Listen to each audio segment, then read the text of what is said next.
1 week ago, I was in snowy Canada, and this week I'm crossing the Vasco da Gama Bridge in Portugal, heading southwards for even more sunshine to complete the second part of my vacation. This is a service center, and they're just so much like North America, but with way cuter things. I mean, have a look at some of the sweet little souvenirs that I clapped my eyes on when I was here. And after we just fueled up a little bit, we got back in the car and kept driving south.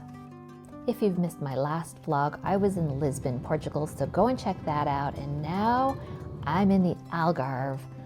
I've got this rental apartment with my family, and we're just gonna have a really good time here. Hi, my name is Helen if you're new here. I'm a Canadian work-from-home mom. I vlog, I do product reviews, and right now you're finding me doing a few travel vlogs on my winter vacation. Right after I eat this snack. All right, welcome to part 2 of the vlog adventures in Portugal. We've left Lisbon and we're now in the Algarve region. We're staying in Portimão. Let me flip you around and have a look at this. I mean, how's this for a view? And just to think we're not even, as I film this, we're not even in March yet. This is February weather. It's sublime. It was a beautiful sunny day and I think we just missed the sundown. Some brave people are in the water. Pretty sure that's our apartment up there, right around there. Sorry that I'm looking a little worse for wear today. It's been a long travel day, but we got here without incident. And now we're just checking out this lovely long boardwalk for the first time. Now, we were really enjoying Lisbon, don't get me wrong. However, really did want to see the ocean on this trip. So here we are. Even the sand is really nice. This is a really wide, flat beach. I can imagine how this must be packed and beautiful in the summertime and hot. It was 18 degrees Celsius today, and for us, that's it's not hot, but it's warm for February compared to the freezing temperatures we have at home. But everyone else here is very bundled up. We are too. It's not warm enough to not have a few layers on. Another cool thing I've really been noticing is that Portugal is not too expensive, especially the grocery stores. That's where I've noticed as a Canadian the biggest difference. Like, I saw a spatchcock chicken. That's like a chicken that's been flattened basically. It was like 3.5 euros. I don't know how much that is in Canadian dollars, but certainly not very expensive. It would be at least maybe double or triple the price at home. Bottles of wine, of course, cost very, very little, a few euros for really good bottles of wine. And the vegetables and the produce is also really well priced. I'd say maybe not half of what we pay, but somewhere between half of what we pay and 2/3 of what we pay. There's a light breeze. It is just, oh, so beautiful. I'm so glad we came. There's nothing like the ocean. Temperature is dropping though. Niall and I are debating if those homes are homes or if they're businesses. I think they're businesses. Niall seems to think they're homes, holiday homes. I can't remember now if I told you this is Portimão, which is in the Algarve region. I'm pretty sure I said that part. And Niall just found this place online. We were just doing some research in the area, looking for a base, and so we've rented an apartment here. So as we're approaching, I'm seeing a Pizza Hut. I didn't expect to see that. And then I guess a harbor on this side, and like a mix of restaurants and homes behind us. Oh, it's actually a little marina. That's nice. So the Algarve is not just one city, it's a region with a lot of small towns, fishing villages and cities in it, small cities, and I think this is one of the larger of the small cities. Guy's got a streak of pink in it, it's really nice. The two main languages I'm hearing are Portuguese, obviously, and then I'm hearing a lot of what I think is Canadian English. I know there are a lot of Canadians here. So many of my friends love vacationing in this region. I think also a lot of Canadian retirees are choosing Portugal, or this region especially, over traditional places like Arizona and Florida. The affordability factor can't be beat, that's for sure. There's just this like also nice, relaxed, friendly vibe too. I'm really enjoying this trip. I would come back here in a heartbeat.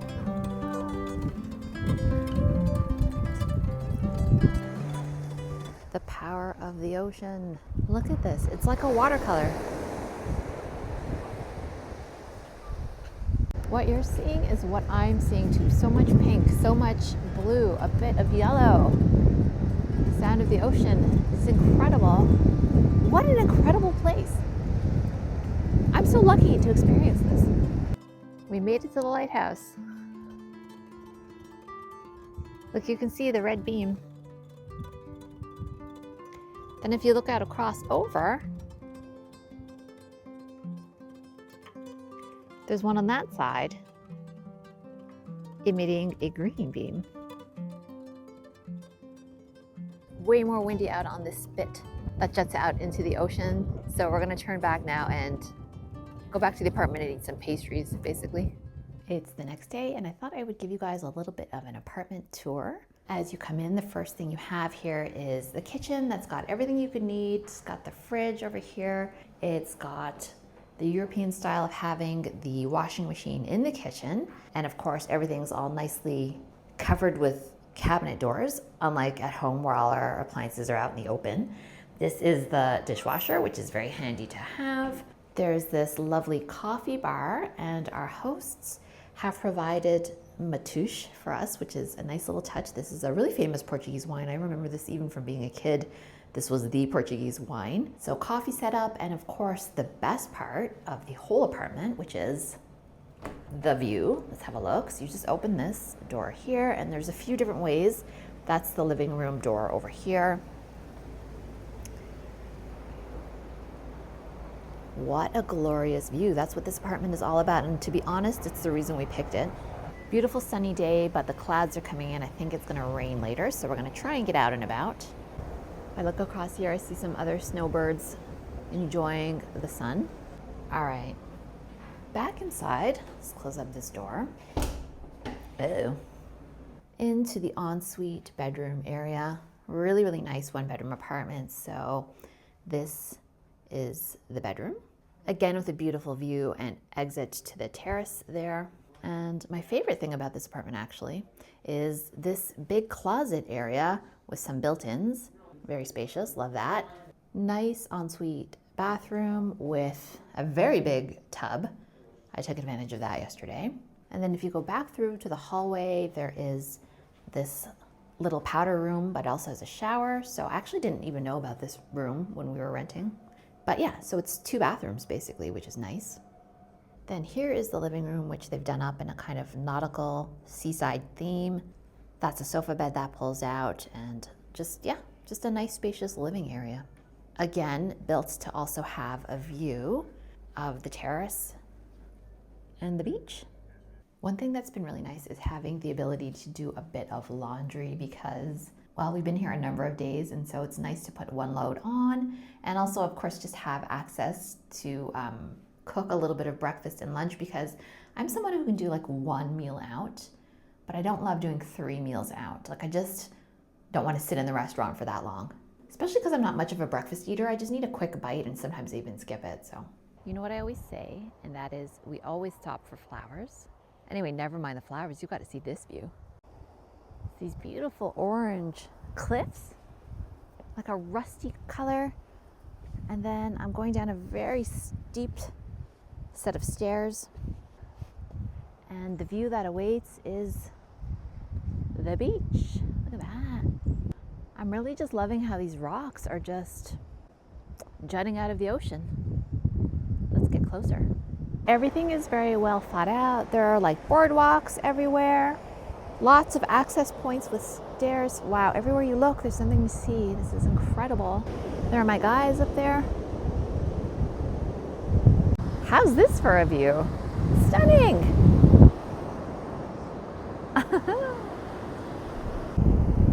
This particular beach is known for its little alcoves, little cave-like structures where the water kind of comes in.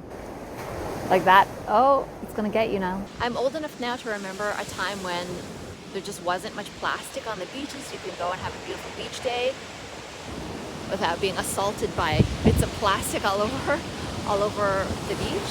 And that's not the case anymore. Like, anytime I go on vacation, there's tons of plastic. I haven't seen any yet.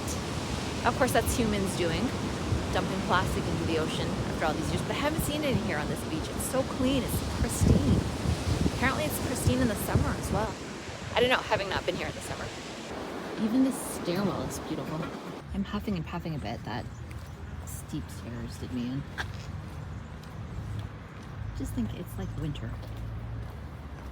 Beautiful spot for lunch or dinner, overlooking these cliffs. This reminds me of Greece. I wonder where this path goes. We're just kind of hugging the cliffside, the beautiful ocean overlook. I don't know how this looks on video. I mean, probably pretty good, but seeing it in person and hearing the ocean, it's incredible. Often this time of year, I'm just looking for any kind of sun vacation, and often that finds us in California or Florida, just because the flights are not too long and they have lots of sun, which is kind of what we're looking for, but we didn't go this year. Number of different reasons, not least of which is the Canadian dollar being so weak. And I guess that's kind of turned out for the better in a way. It encouraged us to look for somewhere totally new to visit, so I'm glad we came. I've never been to Portugal, and I don't know when I would get back because I don't think we would come in the summer. The locals have been telling us how crowded it gets. It's very hot. This is nothing, and it's already pretty touristy, but this is nothing compared to high season. This is the low season. One thing I've been loving is this thoughtfulness. This is a sidewalk, right? But it's on the road, but it's marked off clearly for people to use. And there's just this level of thoughtfulness for actual humans that need to use these areas. Like everything's been thought out, where you can walk, how to get up and down from the beach so that you're safe. It's just North America is not like that in most places. Not where I'm from anyway. Humans come second to the car. Here, humans come first. That said, I think a lot of North Americans romanticize Europe, and as beautiful as it is, of course they have problems too, including really increasing prices, especially in Lisbon because of the tourism. Our Uber driver was saying that prices are 3 times what they were like 5 years ago. Of course, everybody's had inflation, but a lot of it is just the tourism pressure driving up prices, making it really hard for people to afford the city anymore. He says that supermarkets are still pretty reasonable, but even that is up as well. As is wine, as is everything. And of course, they have their own social problems, as everywhere does. One thing I am appreciating though is the regulation, especially of the thing that's been affecting me the most on this trip is the USB-C cord. So if you've bought a device lately, you know it's USB-C now, and that's thanks to Europe because the EU is regulated now that you can only have USB-C. There are no more proprietary cords, like for instance Apple's Lightning cord that's only good on Apple devices. There's no more of that. Everybody's going to be using USB-C or whatever iteration comes in future years, but no more manufacturers are not allowed to just make their own cord anymore, which is super helpful because I literally have a bag of, I'm going to say there's 7 cords. It looks like spaghetti. USB to Lightning, USB-C to USB-C. Every device has a different cord, so no more of that. So for that alone, I'm really thankful. We've come to the neighboring fishing village of Ferragudo for just a little bit of a walk around.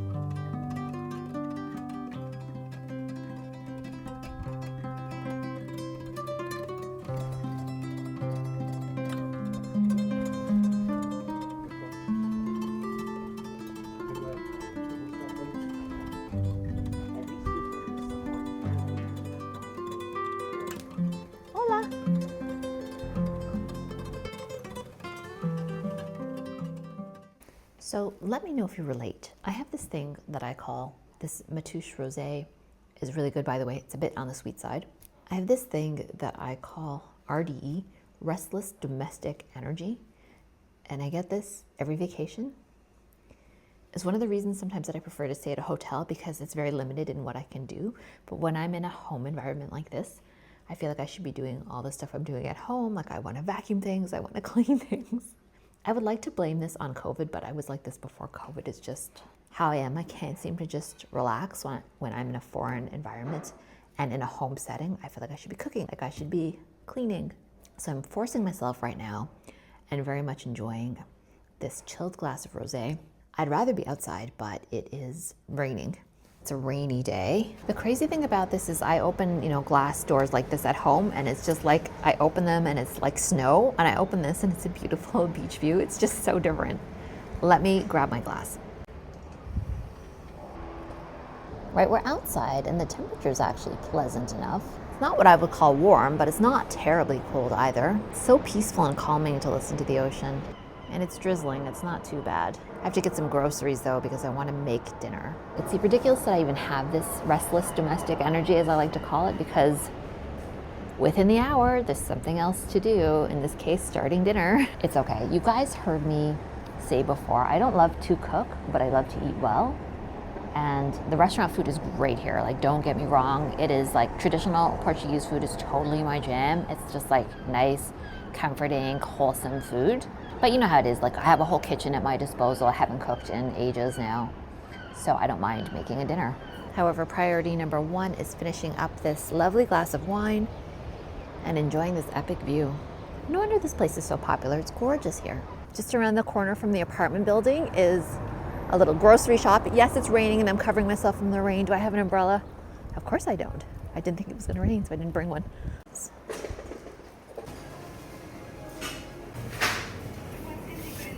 Thank you. There are all these cute, nice little local products here, like fleur de sel sea salt. It's only €3 for this giant bag. Sorry, I was looking at this one. It's only €1.15 for this giant bag, or you can get this one, fleur de sel, which is €3. I might get this to bring home with me. The chicken I was telling you guys about, look at these incredible prices. €3, 36. Sorry if you're a vegan, but for us carnivores, we know that that's a great price for a whole chicken. That's not what I'm looking for today, though. I'm looking for Peru. Is that the word for turkey? I think it is. Frango must be the word for chicken, and that's what I'm looking for. These are good prices too, considering they're like the thin sliced cutlets. I'm looking for some capers. Oh, those are big ones. All done, just gonna head back to the apartment. I parboiled some potatoes earlier on, so I'm just gonna roast these up a bit with some nice Portuguese olive oil, some salt, and these are going in the oven. I'm gonna use this lemon.